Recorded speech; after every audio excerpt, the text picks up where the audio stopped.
I'm your host, Rena Friedman Watts, and this is the Better Call Daddy Show. Hey, this is Big Daddy, Wayne Friedman. That's my grandpa.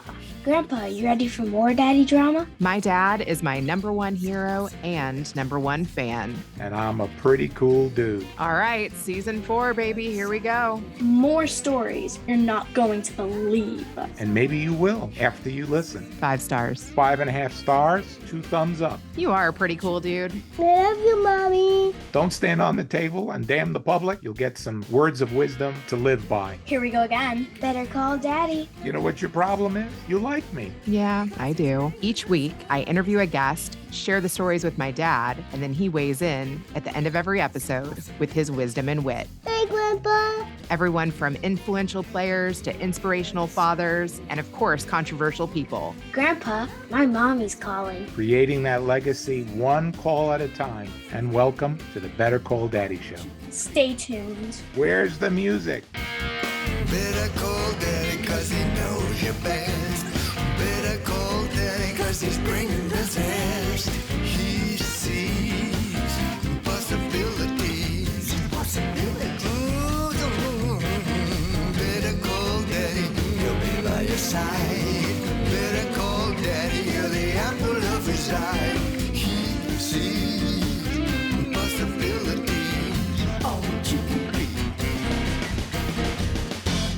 Today's guest will really teach you how to chill. He was introduced to me by Benoit Kim, a former guest on the Better Call Daddy Show. Yoshua Greenfield has had a life filled with unexpected twists and turns, a life full of surprises. He's been a celebrity chef. He's landed his own MTV show, and he has done marathons barefoot and found his soul. Yoshua, welcome to the Better Call Daddy Show. Yeah. Okay, so Benoit tells me that you have media training. I would love to know about that journey. Yeah, I mean, I was in like the sort of content creator and then TV world for a while. So I've kind of been on both sides of the camera, and I've done press conferences and tours and interviews and whatever stuff people do. What did you learn from that you wouldn't have expected? I would say, I think like I used to be in a band, and my dream was to like be a famous rock star at the time. You see the glitz and the glamour on the outside, but I think it wasn't until I flipped and kind of got more into that role that I realized that it wasn't quite as glamorous always. It could be, but it's very exhausting. And, traveling around and answering the same questions all the time. And at first it's exciting and you're in these new places and you're like having these great experiences, but at some point it's just like a different hotel every night. And it starts to feel almost like a caged animal for me. So yeah, I enjoy being home. How did that all happen? I used to host a show with my brother called Brothers Green. Yeah, so it was kind of unexpected. I was doing the band thing in New York City, living that broke life, and started cooking. I love food as well as music, but I never thought either of them really as like a thing that was possible for me to do in my life until the universe starts giving me this science. And music was first. Then I started cooking a lot during the recession in 2008. And people were like, hey, I love your food. Will you hire me for this? Will you hire me for that? Can I have you deliver lunches to me? Or will you do this dinner party? So I started doing that. And my brother moved in to help out. He had just graduated college and I needed some help to manage my band life and this catering, kind of underground catering thing. And then a friend of ours named Adam came by and he was just starting to film us. He was really into film making. He went to NYU school, Tisch, for film making and was just interested in our life. And we were just kind of hanging out and having a good time. And it just kind of, we were putting some stuff online, somebody saw it, and next thing you know, we're getting signed to a YouTube show and then a show on MTV, and it just kind of like universe just kept giving me these things, and I kept taking them and doing what I could with them to honor those experiences. That is amazing. Yeah, I saw that it led to MTV. What year was that? What year is it now? 2023? Yeah. God, when did that start? Maybe 2015 or something. We did like a little over 3 years with MTV. It was MTV International, so we were traveling all over the world to different countries and cooking for like celebrities and artists and really just trying to like explore different places, learn about the food, and then bring a taste of it to the artist who was, like I said, you think that they're just have all this freedom, but really they're like in and out. So we wanted to say, hey, like I know you don't have time to explore the food in Malta or Scotland, so we're going to bring you a dish, Ed Sheeran, and see what you think. And yeah, so that was cool. That is cool. I mostly. also saw one video you made where it was like how to eat on like $3 a day. Yeah, that was probably my first viral YouTube video. And we had been doing videos for a few years at that point, and I didn't really expect much of it, but something about that really just clicked for people. And it was like, whoa, I can like do that. And yeah, so I had a lot of fun, and it definitely got a lot of people interested in our channel and brought people in that were more interested in budget stuff. And like, I like to do what inspires me, but also think about what's out there and like, oh, people really are responding to this because there clearly isn't much about this. And now, of course, now there's a lot more budget stuff, but at the time there wasn't much on like how to eat well on very little. So I think it just hit right time, right place, right moment, and boom. How did you start getting more and more ideas for that? So, and there's a few things to it. For one, I'm not someone that likes to repeat. I don't like to stay in the same format. So, like, there are a lot of channels that have done really well and are successful, and they kind of have their shtick, and that's what they do. And for me, it's like when something's successful, I'm like on to the next thing. I found after that video, like, I saw this crossroad where it's like, oh, I can become the guy who's like the $3 a day guy and just like ride this until it dies, or I can just do something totally different. So I don't know, I'm always just thinking, my mind like spends a lot of time thinking about things and trying to make sense of what makes sense beyond the things in the world that haven't never made sense to me. So the way my brain works is it just kind of feels into like, what are the things that I've been told? Is that actually true? And is there a better way to do something, or something that makes more sense, that's more in alignment? And you can apply it to anything. It's not just cooking. I've actually been building a lot recently, and we got chickens recently, and I built a greenhouse and a chicken coop, and building is a bit newer to me. My dad's a great builder, but I never really had the skill. And in building this, I was like, it kind of hit me. I'm like, do I really like cooking, or do I just like making things? Because I really enjoy all of it. So I do love cooking, but it kind of made me question, is it just that I enjoy learning and growing and expanding and kind of going through that process of maybe having some sort of frustration because I know that it's like an edge and I'm trying something new. And I think I just enjoy that sort of tension and release. Happens in music and happens in life. I feel like a lot of creators, like you said, they might have taken that idea of how do you eat cheaply and healthily and tried that again and again if that's what went viral. Yeah, and you see it now too, especially online, like with TikTok and stuff, where it's like, oh, if this is like your thing and it hit, like that's what you have to do forever. And I had the same experience years later. I started making videos about just doing random stuff. I was messing around on TikTok and just, a couple years ago, and I started making videos about living barefoot. I had a video that was like, I have caveman feet, and it got like 10 million views. And I saw how it was like the same thing. I could have just become like the barefoot TikTok guy. And I don't know. It's like, I'm not interested in that kind of world anymore. So I just kind of like left it for the most part. Like, I love inspiring people to like learn more about feet and stuff, and I like having resources, but I don't want to be the person who feels this pressure of like every day I need to come up with new things. And, you're just competing against all these people that are like, often getting burnt out very quickly. And I just want to do stuff when I'm inspired by it. So I let the inspiration dictate the thing, because otherwise, to me, it feels like inauthentic if I'm not inspired. And I understand that there are these people say like, oh, algorithmically, you need to always come out with more and more content. But I've been doing a lot of consulting for creators in the last few years, and I see that a lot. There's this burnout because they feel like they need to keep things up all the time. And if you really want to have a sustainable career in general, but, let's talk about online, if you're going to feel like, hey, I have to post something new every day, at some point you're going to lose your mind. And I'm seeing it quicker. People are having these really fast rises because things like TikTok and Instagram Reels make it possible to go viral overnight, but you can't sustain that, and unless you have an understanding of what it's all about, most people come crashing down hard, and it's really hard to recover from that. Okay, so I wanted to go one direction with the follow-up, but after you kept talking now, I want to know, like, how do you get in touch with other creators? How are they reaching out to you to ask your advice or your expertise around creating content? That's one thing. And then also, like, the moment I posted in my Facebook group that I'm getting ready to interview a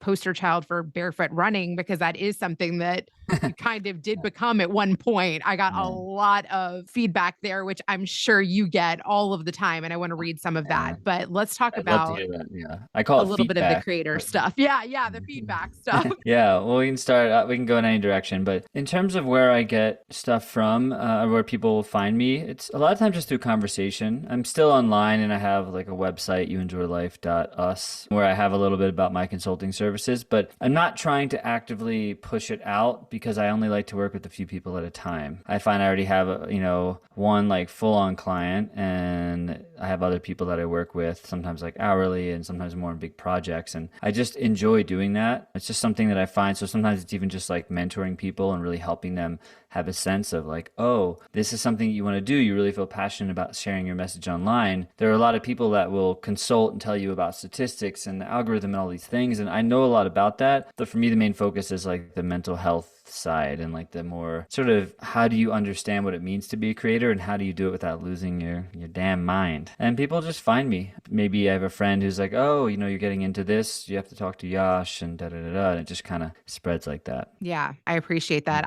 I kind of work that way too. For Mm. me, it's not a numbers game of, let me get 200 to 300 people in a coaching group. When I invest my time in people, I want to make a difference. And that really takes personalization. Yeah. I have very few hours. So those hours I give to someone, I want it to help them, not just, I don't know. I mean, there's lots of ways in which you can work with people. So I appreciate that. For me, it's not about, I feel like my podcast is kind of about giving back in a bigger way and reaching more people at once. But then the work that I do with the time that I have left over, I want to be more impactful and more personal, like one or two at a time. So I definitely can relate to that. Cool. I appreciate that. Yeah, I've got to read you these, and I'm sure you get this all the time, but I Deep mean, it was questions. funny. People wanted to know, what is your regimen for protecting and caring for your feet? I'm sure you get that often. Do you go into grocery stores and get kicked out? Have you found your soulmate?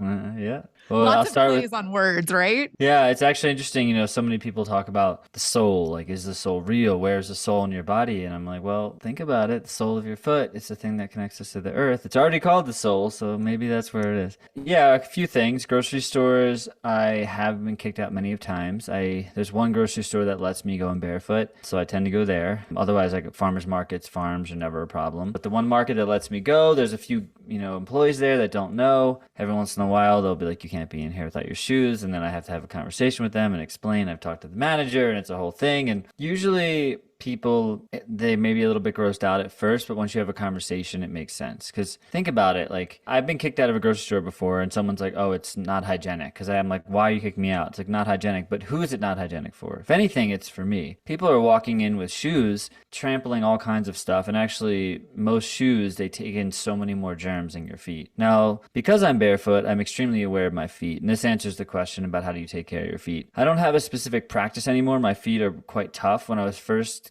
getting into being barefoot more, I mean, I live in the mountains in Colorado, so when I was hiking and running barefoot on trails, I was doing more like foot soaks and, adding salves and lotions and stuff to my feet. But now my feet, they take care of me way more than I'd say I'd take care of them. The key to being barefoot is really just to slowing down. We do live in a fast-paced society, and there are lots of things you need to be careful about. And one of the things that I've kind of come to the conclusion of is, yes, I can be barefoot in the airport, and I've done it. But at what point does it matter if I'm walking on artificial surface? So I do have what's called a zero sandal. I also have these things called skinners, and it's basically like the thinnest amount of protection you can ever have while allowing your foot to still be a foot. So to me, it's less about being barefoot and when I talk to people, and it's more about foot health and explaining that if you're someone that has a lot of issues with your feet, it's probably in many cases because you just shove your feet into a shoe and you're not paying attention to whether the shoe actually allows your foot to do what it needs to do. It's like people wear heels and they wear tight shoes, dress shoes, and your foot, if it's in a shoe, it's getting completely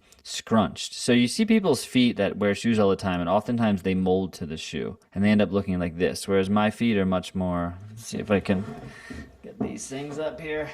My feet just feel very alive and open, and it's a slow process, but the more you get in touch with your feet, the more you allow them to just like kind of go back, I say like reawaken the foot, the more you take them out of your shoes and put them in the ground and, ground yourself to the actual earth, the more it just starts making sense. And then the very idea of wearing shoes, especially tight-fitting ones, it's kind of like, wait, what? Why would I do that? My foot is the thing that connects me to the earth. It's the root of my body. And if it's out of whack and if it's stuck in like a cast, basically, well, then when I'm trying to walk, the rest of my body has to compensate. And people end up with a lot more knee issues and back issues and all kinds of stuff. Yeah, I have had back issues. So I went Those and shoes saw. off. So take those shoes off. No, I'm just kidding. Yeah, I actually walk around my house all the time without shoes off. And my kids, Mm, I mean, we are a family that drops the shoes at the door. And yeah. my husband is a fan of like the zero drop shoes. He's Mm. constantly looking for like dress shoes that are zero drop. What are your thoughts on all of those brands? It is hard to find like dress shoes. So Vivo Barefoot, they have a really nice line. They're more expensive for sure than like your average shoe because these are smaller companies. So people sometimes complain about the price. But I find that when you're bare, it's first off, it's worth it because it's kind of like the difference between eating really bad food and that's cheap and eating good quality food. You know, maybe on the short term in the moment, you're like, it's cheap, this is better for, you know, this is easier for me or whatever. But in the long term, if it's going to cause all these issues, what's actually cheaper? So that's kind of how I see that kind of stuff. I would say get the best shoes that you can find that make your feet feel good. In my case, it's no shoes, but find what you can. So like Vivo, Barefoot, Zero, they have a lot of good options. It's hard to find a dress shoe because what people are really looking for is a wide toe box. And when you say zero drop, for those that don't know, zero drop just means there's no heel. So most shoes, this is the same for athletes, shoes almost across the board. You see basketball players, they might not realize it, but they're wearing a heel. So imagine best athletes in the world, they're wearing shoes that are squishing their toes together and they're wearing a heel. And yes, they're still performing at high levels, but how often do athletes get issues? Runners, they say it's not if you get injured, it's usually when. So what happens with a zero drop is it allows your foot to be flat. Whereas if you have a raised heel, it's much easier when you're running to heel strike, which causes a lot of tension up your knee. So the other thing is having a more open toe box, and that allows your toes to spread out. So the shoes end up looking sometimes a little bit stranger. I interviewed a barefoot, I call him barefoot podiatrist, Ray McClanahan in Portland, and he wears, you know, he has this cool little like in his spot because he's much more like barefoot forward and really aware of foot functioning and stuff. In his office, he has like his own little like shoe display where you can buy shoes, like a little shoe store. He was saying that people give him strange looks because the wide toe box, it looks stranger. And I hope that over time maybe that shifts. But as long as you're okay, like standing out a bit, I find it's worth it. Like when I walk barefoot, people give me stares and give me looks, but even if there's one person who's like, interesting, what's going on there? I'll always stop and have a conversation. So my partner Aja, she jokes, I'm like a walking, you know, a barefoot shoe salesman, basically, and like a walking advertisement because I love to talk about it. And people just see me on the trails and maybe like they don't think that that's possible. Like, oh, you're barefoot on the trails. That's crazy. And I'm like, well, actually, it's not crazy. And then I talk to them for a few minutes and then they get it. And then I get them to take their shoes off and, you know, it's fun. Okay, well, I'm glad you brought her up. I want to know, I heard that you are coming into fatherhood. We're not quite there yet, but we're in that phase of we just like started to trying is a weird word, but doing, I could say. We've just been very intentional. You know, we met about 3 years ago and we both want to have a family. And this last year has been like really creating the mindset and creating the intention and the space so that we can bring a child and call in a spirit into this world and to be in a place where we're excited about it and not like, oh, I need to do all this stuff because kids are going to like take over my life. Granted, I don't know what it will mean to be a parent, but I'm excited. I don't feel like there's something that having a kid will limit me from. Like, oh man, I have a kid now, I can't go travel. Like, I don't want to travel. I just want to be home, like homesteading here, working on projects, doing the things we love, and raising a family. So, Well, I can't wait to interview you down the road and find out what it's actually like. Actually, like, yeah, I have no idea. And I'm aware that whoever I am now in, you know, however many months is gone, dead, doesn't exist. So I'm okay with that. How many other times has that happened? Enough that I've made peace with it. And that's like, you know, we were talking about earlier, the content creation. You know, there was a time in my life, my brother and I were doing this cooking show and 1.5 million followers and, you know, a lot in this MTV, and we were traveling and doing all this great stuff. And I had a lot of my identity attached to it. And I had to let that go when I realized it wasn't in alignment anymore for me. It was the same being in a band for 10 years. That was my life. That was my dream. That's all I wanted to do. And now I can look back on it without any regrets. But when I first went through the transition, it was tough. It was a death. And the more I go through that death and rebirth process, the easier it gets. I don't even say the easier, but the quicker it gets. What about changing your name? Quicker. And that was another big one for sure. I was married and went through a divorce and just a lot of breaking down of what I thought I was. So a lot of that was a huge death for me because I was trying to be this certain type of person. And this is a whole conversation that can get into gender and identity and stuff. But I didn't really know who I was and what my attractions were and what even my sexuality was. And we were going through a time in the world where people were questioning that and, you know, wondering, there's a lot of like more more stuff in the trans place and non-binary and fluid. And there was all these terms coming out. But when I grew up, it was like either you're gay, you're straight, or maybe you're bi. And suddenly there was all these new terms. And I never quite felt like I fit into the gay or the straight, if that makes sense, or the male or the female. I just felt like I was myself, and I saw things I liked about both genders and certain clothing and certain ways of being. And when I went through that death process, I just realized that for me it was about identity and the struggle to understand who I am and who any of us are. So when I came out on the other side and just realized that there was no thing that could define me, I made peace with that. Why do you call it death? Well, I think that the only real death is the death of the ego. It's the only thing that can die, the death of the false. I think the physical death is kind of, in a weird way, it's irrelevant. I know that probably sounds like intense for people, but I always look to nature, right? And when a tree falls and when it dies, it becomes something else. It's not actually dead, it's just shifting form. And you see that in nature all the time. Nothing's wasted. Something falls down, it quote unquote dies of a certain way of being, right? The tree standing tall, taking in water the way it is. When it falls over, it's not dead, it's just turning into something else. And then it breaks down into mulch, into soil and mycorrhizal, the mushrooms and all the different things start to eat away at it and turn it back into nutrients for the rest of the forest. So to me, like the death that I talk about is like death of that which is false, that which doesn't serve us. We're born into this world of all these ideas and things we're supposed to do and supposed to be. Our parents, family, friends, books, TV, all this stuff influences us. And then we create this self, but the self is really it's a social construct. And when you start to peel back this social construct of who you think you are, that is the death and rebirth process, really, that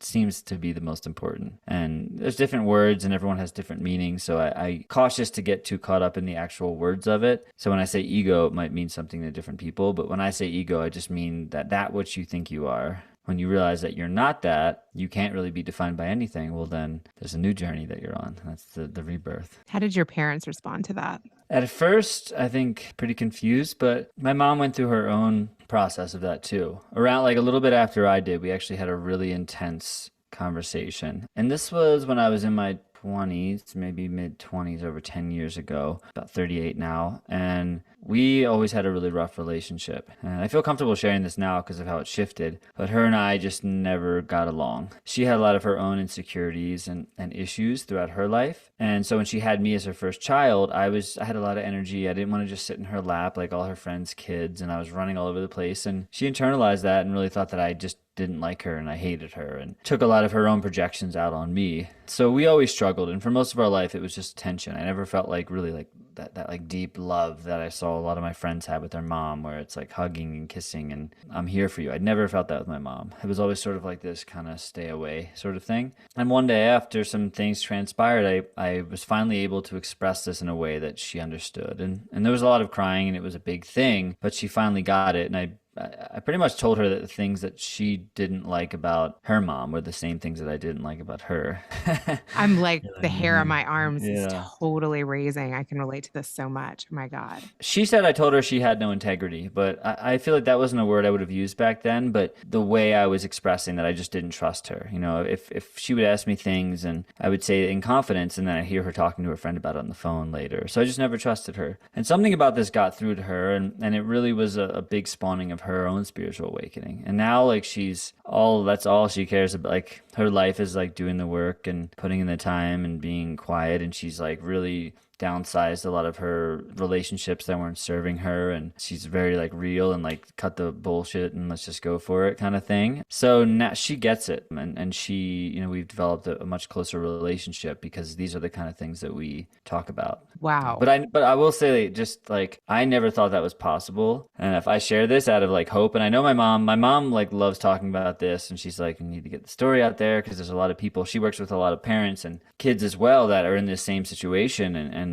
just like, I never thought that we would have this kind of relationship based on how our relationship was. So when people say, oh, my parents this or they're that, or they're never going to change, like all I can tell you is, A, it's not up to you to make them change. And we never know what that's going to be. somebody once said, sometimes you just have to give it up to God. And I just like that phrase where it's whether you believe in God or not, whatever that is to you, universal truth, higher knowing. We can't be the one to necessarily like force this person into change, but sometimes these things just happen. There's something in the universe that transpires at the right exact moment when before it seemed impossible and suddenly it's possible. And then, yeah, nothing's ever the same. Do you feel like you're able to communicate with her easier now? Yeah, much easier. And even a good story the other day, I didn't, a birthday is important to my mom, and I didn't forget it, but I knew it was her birthday. Even like the day before, I was like, told Aja, was like, remind me to text my mom or call her on her birthday. But we had like a crazy windstorm, and it was just like this insane night. Didn't really sleep much just because of the wind. It was like, I almost felt like a tornado or something. And I woke up just kind of like, more like in a fog, and was trying to get a bunch of things done. And I texted her about something else that I just popped into my brain, not thinking, okay, it's her birthday. From her side, it was an insensitive text. And for me too, knowing that it was her birthday and sort of not thinking in that moment. And I texted it, and then I went back to do some things. And then I asked Aja, I was like, what's the date? Because I was writing the date on something. And she said February 20th. I was like, oh my God. So I like ran to my phone, and she had texted me. And basically it was like, I'm kind of disappointed you forgot. And then I called her. I was like, I swear I didn't forget. Like, I know it's your birthday. I was just telling whatever. And I told her the story, and we were able to to laugh about it. And that's like a huge difference. We were very quickly, like, she was honest. And she even said to me, she's like, I thought about like having your dad text you. She's like, but that would have been like passive aggressive. And I didn't. And instead I just like, was honest with how I felt. And then we had a great conversation. And so that's like the big shift. Whereas in the past, she would have just reacted and gotten upset, and I would have reacted, which was really our relationship. It was always just like us both reacting, like me thinking I deserve something, her thinking she deserves something. And now it's like she can be honest about how she feels, and I can be honest too,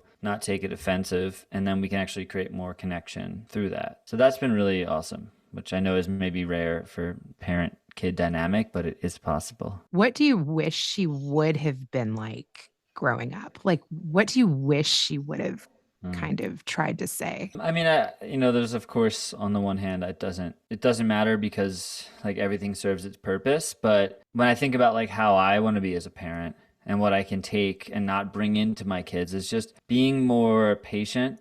And having more understanding that like this is a child, and they're just reflecting you. Like, she's so aware now of what she did and why she did it, but she didn't have that awareness. So it's like having the awareness of, hey, I'm not perfect, and I'm going to make mistakes, and I'm going to screw up, but like my intention is to not. And the more aware I am, the more we can actually create some kind of connection, because I'm not just in this state of blame. So yeah, I think as a parent, and again, I don't know, so I'm not pretending, but to me, part of the goal is, and why I've spent many, many years not being a parent, to try to get to this place first of understanding who I am and like the things that I project, and how I can actually influence someone positively without, like, as my mom says, like kind of projecting all your own crap onto them. I really like that. I would love to know, like, what ideas were you brought into and born with that you no longer believe are true? And who are you, Yoshua? Tell me who you've discovered you are. I am no one and nothing. I believe, well, it's strange because deep down, like, I never really felt like I fit in. So I never really knew what I believed, but I was kind of going along with what other people were saying. And thinking, okay, well, I was diagnosed at an early age with ADHD. And this is just this example alone, like, is enough to track a lot of the changes that I've gone through. From a very young age, I think when I was in 3rd grade, I was put on Ritalin. And my parents, because I was very hyper, not like a mad, rageful kid, but I had a lot of energy. I would go from room to room, just like tearing it apart. And that was, tough for my mom because she was home all day when my dad was working. So they started taking me to different child psychologists and what have you. And one day somebody diagnosed me with first ADD, but then I like knocked over like a cup like of water on their table, and they were like, actually ADHD, hyperactive. So I started in 3rd grade, I started taking Ritalin. I was always told that I couldn't focus, that, I was in these support classes all the time. I always had extra help. I just didn't think I was smart. I couldn't read books. I couldn't focus. But when I took the medicine, I was like this sort of robotic thing that just kind of did what I was told, and I started getting good grades. So it was like, okay, well, with the assistance of this medicine, you're like the best student in the class. Keep doing that, because without it, you can't focus and you're crazy and hyperactive and all these things. So my personality was gone, but I was getting good grades and kind of fitting in. Now, for some reason with English and like reading and writing, I still struggled with, but when it came to like things like math and science, I was, straight A plus student. But I was able to get by reading and writing just by like cliff notes. And to be honest, my support teacher was like, "You're really good at this math and science stuff, so I'm just gonna like basically write your papers for you." That worked out. It's okay. Yeah. I was like, okay. So I, went through that process, but then when I went to college and I started a band, and it wasn't something I thought I could do, but I met someone, his name is Tim, and we became best friends, and he was an incredible musician. And I was just like, and I'm looking back, this is kind of how I was. Like, I like surrounding myself with people that were in those positions. Like in high school, my best friend Ryan, he was the quarterback, like the all-star athlete and everything. And I was just kind of there like as comic relief and just kind of have a good time. And so with Tim, like I was like, "You are an amazing musician, incredible songwriter. Like we're going to start a band. We're going to get famous." And I literally went from having zero passion, zero like direction or anything in life to I knew instantly this is my destiny and this is what I'm here to do and screw everything else. So yeah, I was still taking the Adderall, and I was taking Adderall at that point. One day, Tim asked if he could borrow my bottle of pills to like use as a shaker for one of the songs. Right? I was like, okay, sure. And he's singing this chorus, and he's like, "We'll shut you down like a bottle of drugs in the morning." And I was like, what is that song about? And he's like, "Well, if you really want to know, it's about you. Like when you take your medicine, you like kind of shut down and you become this totally different person." And something clicked, and I realized, wait a second, when I play music, I'm able to be like totally present and focused and like engage with this for hours and hours and hours and hours. Why do I think I have this learning disability? Why do I think I can't focus? Maybe it's just that I can't focus on things that I'm not interested in. When I'm sitting in a class, right? I'm sitting in the classroom and I'm like stuck at a desk. Even still now, when I'm just like sitting down for too long, having to focus on something, that's just not how I work. So I took the medicine, I threw it out. I haven't taken it since. That was, 15, 16 years ago. The level of focus that I have, like I've written probably 9 books. I fell in love with reading and writing. I taught myself how to do both and started changing all these things that I thought I was. And so when you change one thing, when you're like, "Oh, I can't focus," and suddenly like, "No, I can focus," well, then for me, I was questioning everything. And that was kind of the first step of that journey. I love that. I so much agree with that too. Like when you find something that you love doing, hours just fly by. I just started working for a radio station and it's like that too. I sat up in this little podcasting booth for like 4 hours. I didn't even realize I had been there that long, just playing with it and getting creative and trying something new. But yeah, if you're not interested, I zone out too. I can't even pay attention to 5 minutes. Yeah, and there's a thing that I heard someone talking about that makes a lot of sense for me is they were saying that the idea of like attention deficit disorder, it kind of doesn't make, it makes sense in a context of a box, right? But if you think back to like humans when they were hunter-gatherers, they actually needed to have a hyper awareness of so many things. Because when you're out there and you're walking and you're foraging, you have to be aware of sounds and other predators and all these different things that you're tracking all the time. And that's actually, so instead of it being a deficit of being able to focus on one thing, you actually have this ability to focus on many things, and kind of take in all of your surroundings. So while it might seem to the outside like you're not being focused, and that is kind of how I am. I have the ability to manage a lot of different things and kind of go from thing to thing. You still be really inspired, but also get things done. It's not like I'm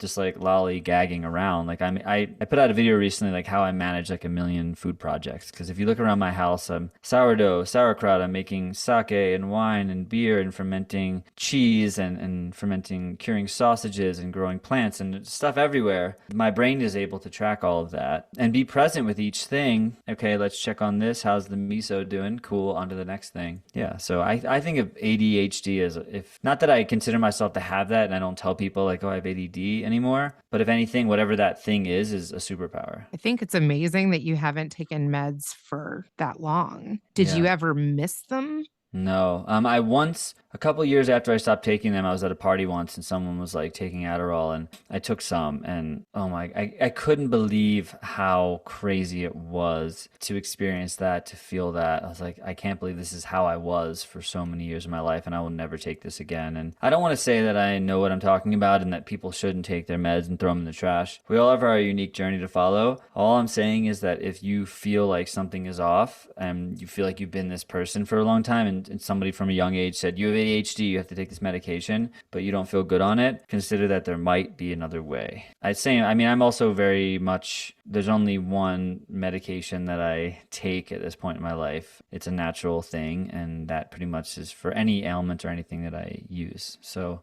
I'm very like natural in that way too. I haven't taken any like pharmaceuticals in over 10 plus years. Do you want to share what the one thing is? Cannabis. Oh, yeah.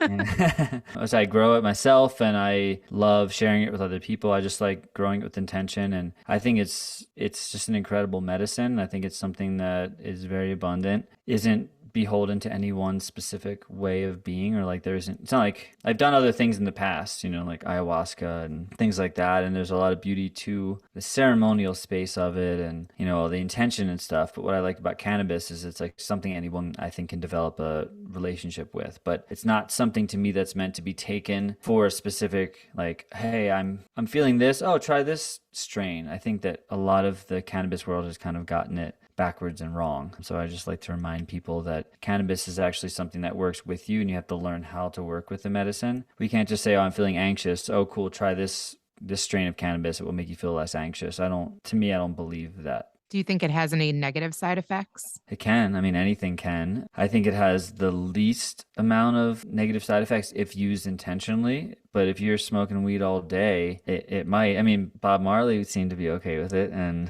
you know, wrote great music. So, and some people do. They are like, that's just their medicine. But just like anything, it's the person. I think it's not so much the thing we're doing. There's a lot of talk about development with, you know, people's brains, and especially when you're at a certain age before your brain's fully developed. Now, I started smoking weed when I was in high school, and it was not intentional for a long time. And I've had years when I was struggling in the past where I was actually using it as a crutch and using it to check out. But I've since developed a much more powerful and present relationship with it. And now it's like, to me, I think it's one of the most incredible medicines ever. And really everything is a medicine that we consume. So it's the same with food. People can eat and get to feel high on food, right? And it can cause adverse reactions, or food can nourish your soul. So it's all, I think, in your experience of it. Speaking of nurturing your soul, talk to me about your relationship with music. Yeah. I mean, I've always loved music since I was a kid, and I didn't think it was something that it was like I was the watcher. I would dance, but I never thought, oh, I can sing, oh, I can play. I was very tone deaf. I tried to play guitar and I quit, and I just sucked at it. But years later, it came back into my life, and something over time started to break. And when I started the band and when I started opening my voice, I realized that music is, to me, it's like a God-given thing. It's not something that like a few people have. I think we all have access to music. Now, yes, there are people that are incredibly talented and are going to win Grammys and be on American Idol and that kind of stuff. But the music I'm talking about is the sacred thing that if you track back every culture and even more tribal times, something about music, it's a thing that brings everybody together, that creates a really beautiful, sacred sense of connection amongst people. And that's the music I'm talking about. And when I started realizing that not only I had that, but I love to share that with people, I created this thing called the Everybody Band. And it's really just a reminder, and it's a space and a container where people can come and experience that music. And I can't tell you how many people I've talked to that are like, oh, I'm tone deaf, or my sister was a singer, or somebody told me early on, you know, I had a bad voice. There's all these stories, but give me 5 or 10 minutes of somebody and I'll get them singing. And I've never once not been able to do that out of 1,000 people. So I created an online school. It's kind of a pay what you want, and I just share my sort of philosophy and just different techniques and different things about kind of awakening the music within your soul. And yeah, music is the life force in my life. It's something that, you know, we're all made of. We have a heartbeat, so we have a rhythm. And when you connect to that basic spirit of it, I think people start to realize that, oh, maybe I've been closing myself off to something, to go back to what we were saying before, because of some story that somebody told me or some belief that I had. And we all feel it. Like if you like music, if you've been to a concert, heard someone sing, you felt moved by it, or you've been dancing or whatever, like you probably are more of a musician than you realize. You've been practicing your whole life without realizing it, because you listen to music and you like music. And even if you sing alone in the car or in the shower, it's already there. So it's not like it takes years to learn how to play music. It can happen very quickly. Oh my God, my dad loves music, and he's been begging me to come up with a song for this show. I am trying not to discourage my dad because I don't want to crush his soul, but like, I do believe that music, you can't just throw it together. Like, I mean, I've worked with people that help create songs, and, there's a mixing process, and there's definitely a difference between doing it at home and doing it in a studio and doing it with somebody who's trained. Do you believe that anyone can learn how to sing or anyone can do music professionally? So the distinction that I make is that there is a professional world of music that I don't think most people want to or should get involved with. There's a lot of amazing bands out there that dedicate their life to music, and it's a dream and it's an amazing thing, and I'm grateful for it. But I think that for the average person, like just developing a connection to music and to recognizing that's something that you can participate in, that's great. I don't think most people should pursue music. It's actually a really hard and not often fulfilling thing. I've met a lot of musicians that are famous, and it's like, there's a beauty to that and getting to share this music, but it's challenging because suddenly you're having to sell the work that comes from your soul, and you're having to deal with record labels and all these things and studios. And a lot of times we do these song circles, and I'll have musicians come, and sometimes it's like such a relief or a breath of fresh air just to sit in a circle with other people and just improvise music. Because what we do is all improvise. We just improvise it and make it up in the moment. And it's like, wow, I've spent all this time trying to like condense my song into this thing, whereas songs are these free things to me. So I think there's a time and a place for both. But yeah, it's the recording studio. I've been in that world for many years, and it can drive you crazy, and it's not for everybody. Some people absolutely love it, and they love being in there, and they create a process, and they spend all their time. And the people that are like that, it's like, cool, go continue to do that. But most people, I think, could just do well to, sit at a campfire with a guitar and sing Kumbaya. That's good I enough. prefer that. Yeah, that's a more relaxed environment. For sure. Do you want to do some of that? Do some Kumbaya? Some Kumbaya or a warm up, or... We can do something for the audience. Yeah, let's do it. So if you're listening, we're going to just do a quick little thing just to prove that you can sing and make sounds. So first off, you talk all day, right? People talk, most people. Unless you're just like a robot repeating things like a script, you're improvising. Right? To have a conversation with somebody is improv. You have to listen to what they're saying and you respond. And that's all music is. The only difference between speaking and singing is just going up with your voice and down with your voice, right? It's very subtle. And we live in this world of communication through voice, which has become obviously like the main way of communicating. But to me, like, English is my third language. Music is my first and my second. Sometimes I'll be speaking, and I appreciate this way of language. And you have a podcast, and this is a great way to talk to people. And then also, like, when I sing, it's like, oh, like there I am. And what I want to do is just a little bit of an exercise with anybody listening. And what I'll say is close your eyes, because it helps to take away the physical visual, which is just a distraction. And I'm just going to play my guitar really simply, and we'll just kind of like just tone, make some sounds. Don't worry about if it sounds good or if it's right. Just start to sound, just start to explore how your voice works in kind of this free way.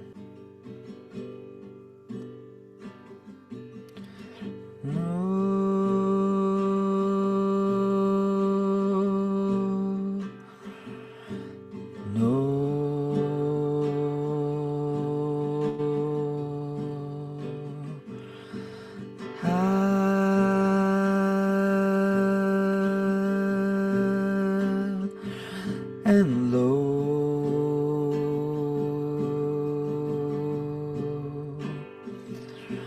Sing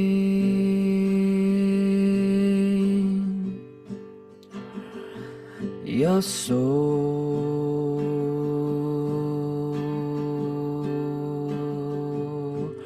high.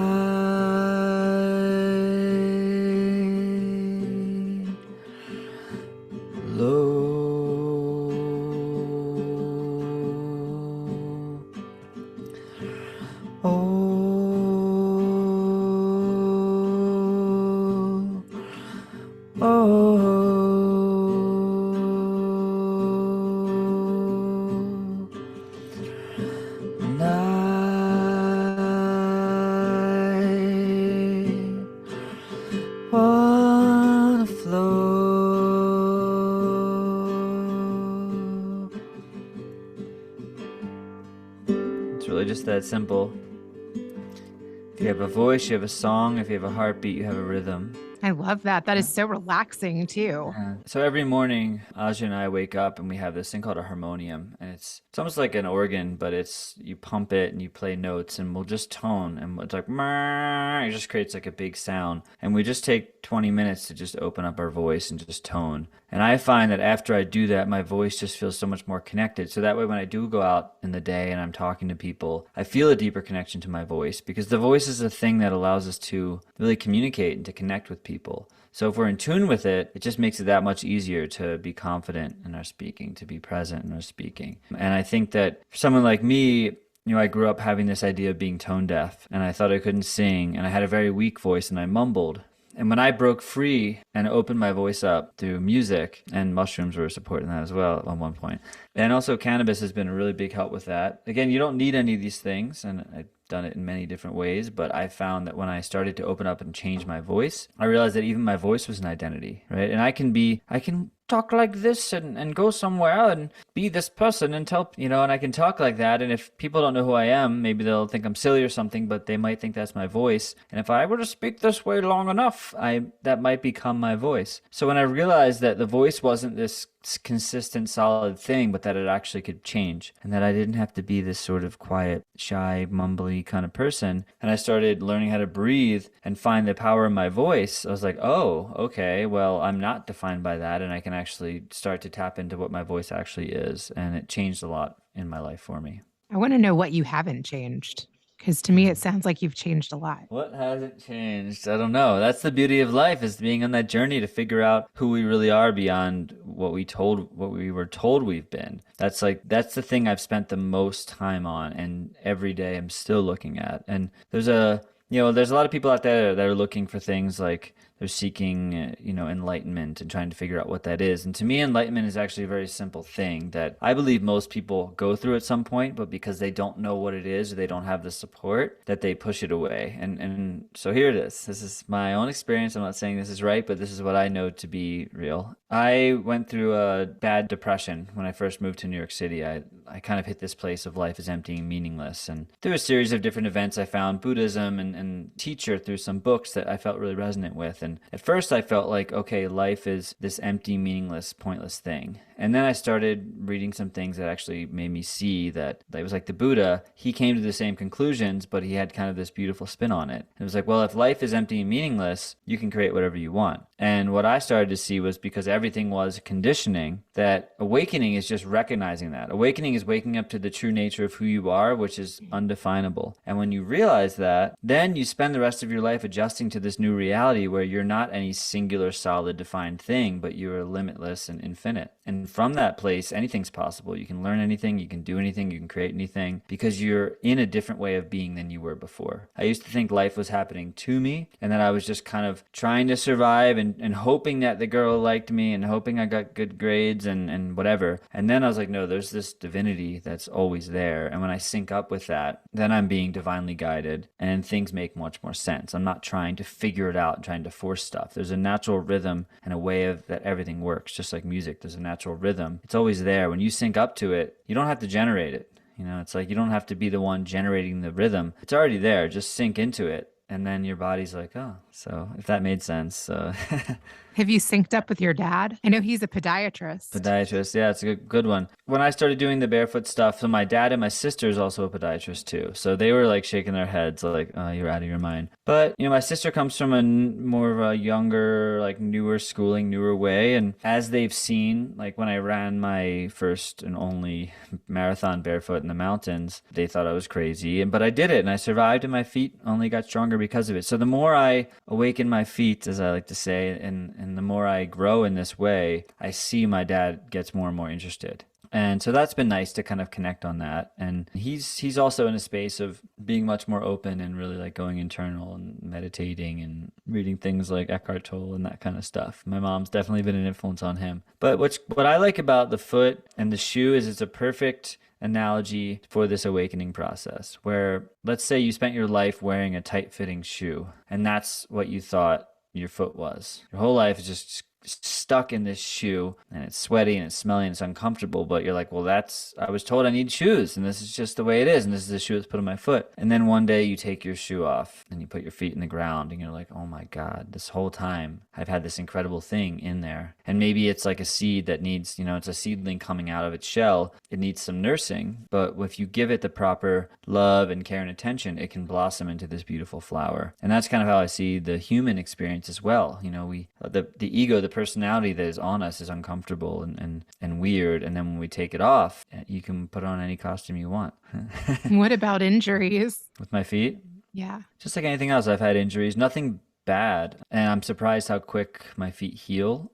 It's amazing how because I'm someone that gets injured every day, and I've been doing all this building. If you look at my hands right now, the amount of splinters and nicks and cuts and things are like every day I'm like, yep, there's another one. But I heal so quickly and I don't ruminate on them. And it's just part of it's a mindset. Part of it is just like a way of that my body has been able to condition itself. So with the feet stuff, I had a guy at the end of my marathon, he came up to me and he's like, I saw you did this barefoot. No one had ever tried this mountain barefoot before. And he's like, what was it like? I've heard about the barefoot stuff and the minimal shoes, and do you think it's worth it? And I was like, well, for me, it's no question. And I should mention this. So this guy, he came up to me and he was covered in blood, and his knees were all bloody. And he's like, I fell 6 or 7 times on this run. And I'm an ultra runner. I've run 50-mile plus races, Grand Canyon. But he's like, I've thousands of dollars spent on shoes, and they're just sitting in a pile in my bedroom. And I said, well, here's the thing. I think the barefoot thing makes perfect sense to me. However, if you are someone that is concerned about time, this is I can run a 7-minute mile and I can do this many miles. It's maybe you're used to that. What if you went barefoot and you could run 1 mile in 30 minutes? What does that look like? And the issue is a lot of runners, they come from this egoic space of, here's my timing, here's my splits. And that's when you just start getting injured, right? So if you want to go barefoot, I think it's better, but recognize that you have to slow down. So being barefoot has caused me to be really slow and be really mindful in life. And my injuries are often very superficial because if I'm getting a little too cocky while I'm running or something, my body's just going to remind me. It's I'm going to twist my ankle just a little bit, to be hey, slow down, take it easy. There's no destination. So it's actually, I think I've gotten much more aware from being barefoot because you also have to be aware of where you're walking. And there are obstacles and things that you could step on. But people say, well, you could step on a needle, or you could step on a nail. You could, but also I heard a story recently from a certain podiatrist about someone who they couldn't get their shoe off, and they came into the office, and the reason they couldn't get their shoe off is because they stepped on a nail that went through their shoe and was in their foot. And they were so desensitized, their feet were so desensitized that they didn't even know there was a nail in their foot infecting their foot. So people can wear shoes and think they're protected. To me, it's superficial protection. You can step right through a nail. The chances of that happening to me are so slim because if I start to step on the nail, my feet are so aware, they have their own senses, that right away I'm going to pull up. So I step on sharp things, but I have enough callus where it's oh, I feel it and I pull away. And without that awareness of my feet, I'm probably more likely to get injured. Oh my God. I've stepped on a nail and yeah, it hurts.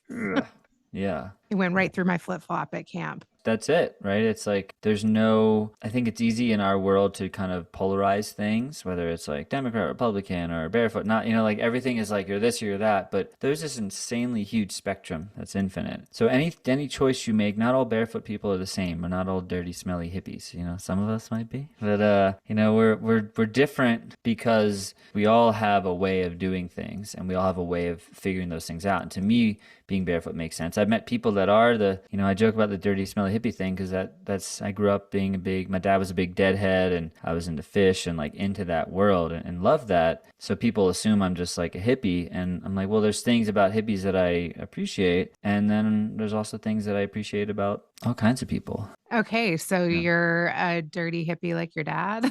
Well, my dad, I think, had his dirty hippie moment, and following the dead around, but he's also a doctor. So and that's what's cool. We actually, a lot of people don't know that about him, and he came to visit me in Boulder for the first time, and we had someone come over and give him a massage, and she's kind of hippie-ish. She wears tie-dye and stuff, and he, he wears more suit, tie, whatever, casual, but he's well-dressed, and he was asking her about how he'd be perceived, and it wasn't until after that I told her that he's had his hippie phase and loves the dead. She was really? I had no idea. So it's like, don't judge a book by their cover. He might dress a certain way, but then you might also see him at a Grateful Dead concert, dancing and having a good time. So yeah, I think that anything in life can offer us something. I like reading different books about different types of people, all kinds of different people, because I think everywhere that you look, there's an opportunity to learn something new. And I do feel like the world has gotten much more polarized, where it's like if somebody doesn't agree with you, you can't listen to them or whatever. And personally, I'm like, I have nothing against people that wear shoes. I used to be a shoe goer. And if you're someone who's interested in being barefoot, I'll gladly talk to you. But if you're not, I'm not going to convince you it's better or anything like that. That's just like a waste of energy.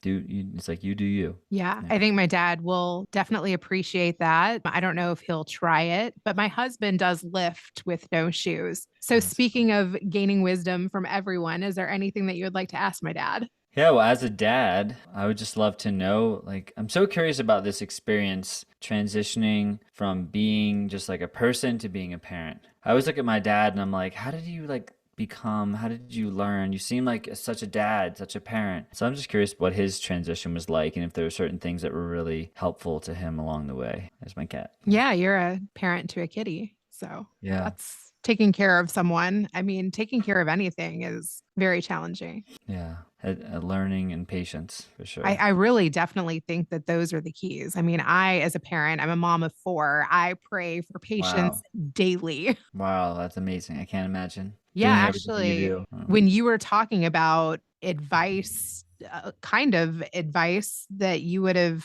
given to your mom, I was taking note of that. Like, I realized, and then I beat myself up over this, that, I say mean things to my kids and I say things that I regret, and I don't have necessarily like the perfect relationship with all 4 of them. And, if you can become more aware, or if you can make changes now, versus when they're in their late 20s or 30s, I want to do that. But 2, there's years where they just don't want to communicate with you in the same way. I mean, I went through that. Yeah. Yeah, and I can imagine it. And that's why I feel like in my situation with my mom, yes, it would have been great if we had a different relationship growing up, but it all turned out okay. And that's like a nice thing to remember, that there is a place, even if your kids don't get you or you don't get them, there's a place where that can happen. And we can't know when that's going to be or how it's going to be, but at some point in life, things start to click and start to change. And I think that's the case for anything. People are like, we live in this world where everyone's trying to, not everyone, but a lot of people are more conscious of who they are and they want to grow and heal their trauma and change their ways of being. And that's a really long journey. And just like the way your hair grows,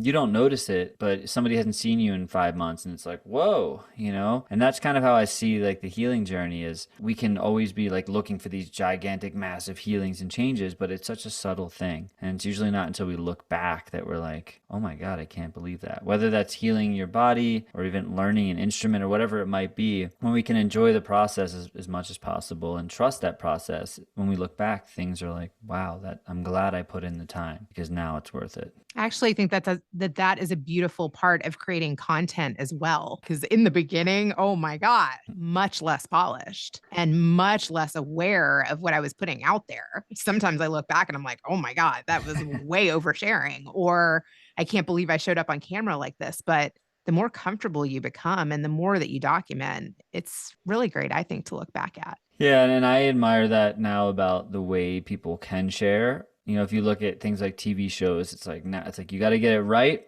or it's canceled. One episode, they don't get the ratings. Whereas, yeah, YouTube, there's this beautiful thing. Like when I consult with people, I'm like, hey, you could spend your life trying to get something perfect, but there is no perfect. If you're inspired, share something. And by the time people actually will see it, besides like your parents and a few friends, you'll have gotten to the point where you feel more comfortable. And that there is this natural rhythm of like you put out, you put out, you put out. And when people start to connect with it, you're growing and you're growing and you're growing. So don't feel like you need to be perfect, because there is something really cool about the journey. And I think that we're living in a much more authentic time where people can, they can do a podcast and they can just have a real conversation, or they can press record on their phone and put out a video on YouTube without having to go through all these channels and people's opinions and stuff. Yeah, of course, everything has its sides, but I really appreciate about how technology has evolved from like even with bands, like you used to, even these big bands that we see like the 60s and they're so free, if they wanted to get their music out there, they had to work with these big labels and studios, and that was the only way. Now you can record an album on your computer and put it out for free, and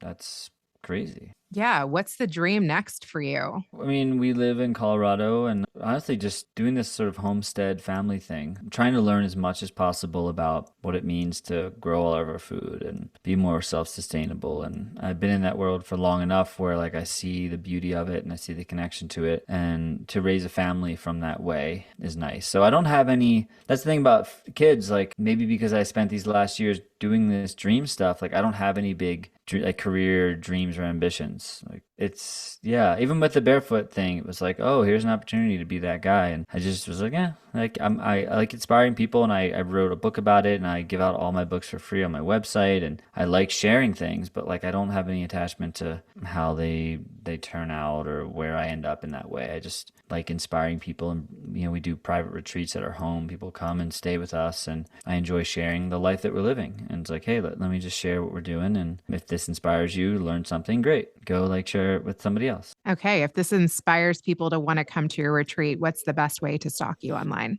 Yeah, I mean, most everything is on my website at youenjoylife.us. You can download all my books there. You can check out my music course. You can see our private retreats, consulting. I try to just keep it simple. Like, here's the things I like to do. The retreats, they're all personal. We do 1 to 4 people. We have a really nice mountain home out here in Boulder, and we call them sacred rest because they're a rest from this like never-ending grind of trying to fix, trying to heal, trying to better yourself. It's like, what does it look like just to be in the presence of life and to realize that the healing is always happening? It's not some big thing we need to like seek out all the time, but just by being more present in our life and starting to shift our awareness that this is a natural intelligence that just like divinely guides us. The idea for these retreats, we've always been refining them because we really wanted just to feel like you're coming to spend a weekend. So we would have friends and come and stay with us, and they were just like, "This, I really appreciate your life. There's like a deep connection that I feel here. I've learned something." And so I want the retreats to feel as much like that as possible. You're going to eat great food. We're going to go for hikes. We're going to meditate. We're going to sing. We're going to have a good time. We're going to talk about real things. And like, that's just the life that we're living. So my parents did come and visit and stay for a few nights, and it was close enough to a retreat. But it kind of occurred to me in the last retreat that if I feel like I'm working, well, then it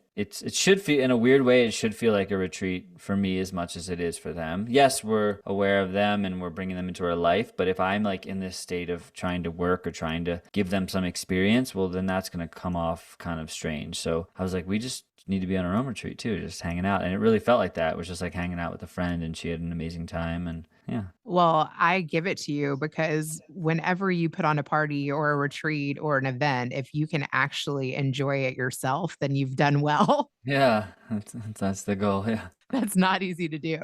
No, it's not. Okay. This Not has the been amazing. It's been really great chatting with you. I really appreciate you having me on here. And yeah, I hope to hear more about your story in the future. But I appreciate just your presence and what you're doing to inspire people out there. So thank you. Thank you so much. You've heard from my mom. Now, let's switch it over to Grandpa.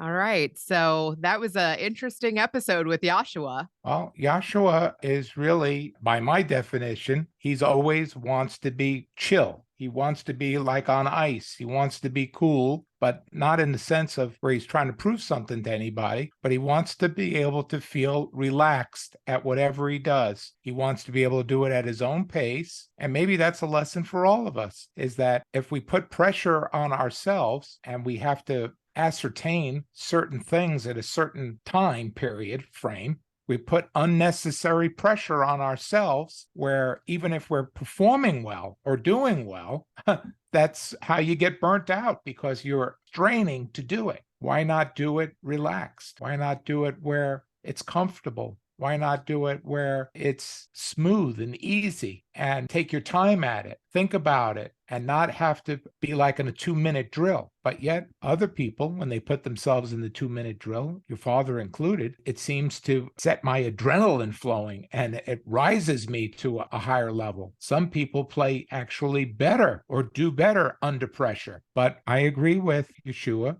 that not everybody can be under a tight window of performance where it's got to be where you have to go to a level or a high degree like instantaneously. He would rather get there at his own pace, learn and do things and explore things and ideas and learn at his own pace without putting himself under a large amount of pressure. I don't think there's anything wrong with that. Actually, I think everyone sometimes needs to just take a step back and go with the flow and not put yourself under undue pressure, because usually when you do so, you find out later on that it was not necessary. It was all in your mind. And in actuality, you could have accomplished it in your own terms. And that's what he's trying to tell you. I thought it was also fascinating how he related to his feet, okay? That if you're actually putting your shoes on at all times, you're also restricting its movement. You're restricting feeling good even with your feet, and that you can actually do a marathon or run or do things more naturally is the correlation if you just take your shoes off and let your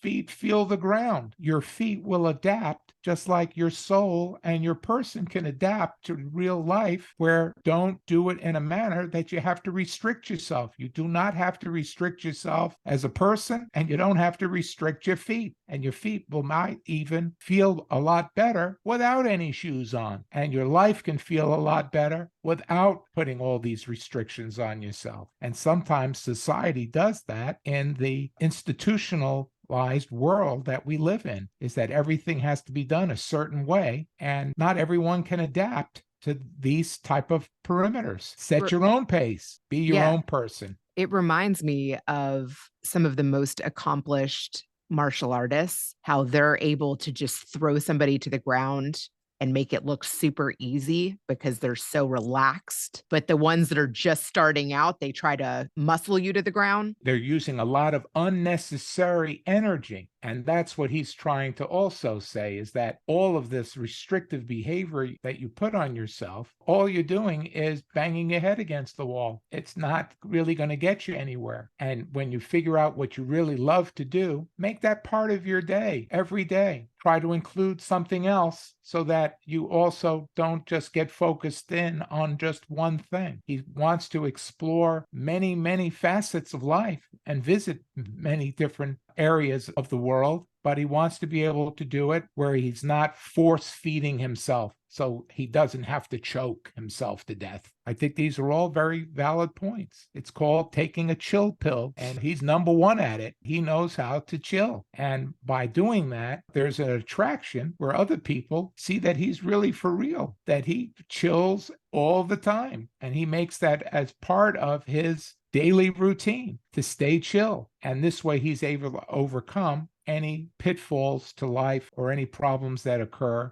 because he always wants to be cool. Well, let me tell you something. He's chilled up mountains barefoot. He's chilled creating food for people and made magnificent things. He's chilled in his relationships with his parents and healed those. I mean, those are some pretty remarkable things. And he's been able to do that without putting himself in a box, without putting on restrictive shoes, as he would say. Sometimes running around barefoot when we were little, guess what? It was the most pleasurable time of your life, because you didn't have to worry about anything. When you are able to run around naked or run around with your shoes off, you are very relaxed. I don't think I put shoes on Rafi half the time we lived in Kentucky. I let him run around like that until he was probably close to 2 years old. Don't you remember how many pictures I had with him walking around barefoot? Well, the truth of the matter is that, as you know, your own son and yourself and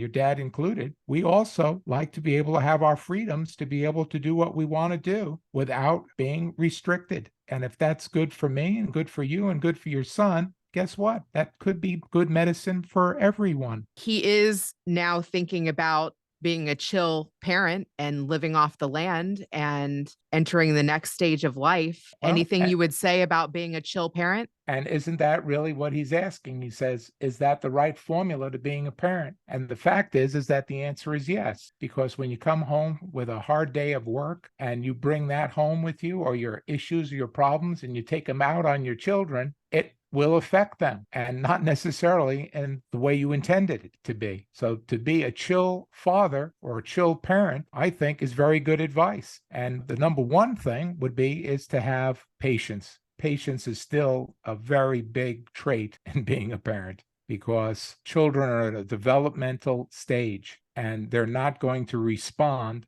without our example. So they don't know how to act right until they really learn how to do it. We have to show that if they're making mistakes or not doing everything that we think they should be doing, we have to show some diligence and patience so that they know that they can get there. And if we stop them from getting there, aren't we then being too restrictive? And when you're too restrictive as a parent, then your children can't find their way on their own. They'll always be in a position where they need extra help, because we have to find a formula where they can build self-confidence and be able to do it on their own. Well, we have to give them that opportunity. Let's be good mentors. Let's be good buddies. Let's be good friends. Let's surround them with opportunity to also be involved and learn many things so that they can be well-rounded. Let's not get caught up in restrictive behavior. Thanks for listening. Now I think I'm going to go call my dad. I'll say goodbye and see you the next time. Thanks for listening to the Better Call Daddy Show. Join us weekly for new episodes and more daddy wisdom. Better Call Daddy is good advice always. Don't forget to like, subscribe, and share. You can also find special episodes on my YouTube channel, and you can listen on Apple Podcasts, Google Play, Spotify, Amazon Music, Alexa, or your preferred podcatcher. That's a wrap for now.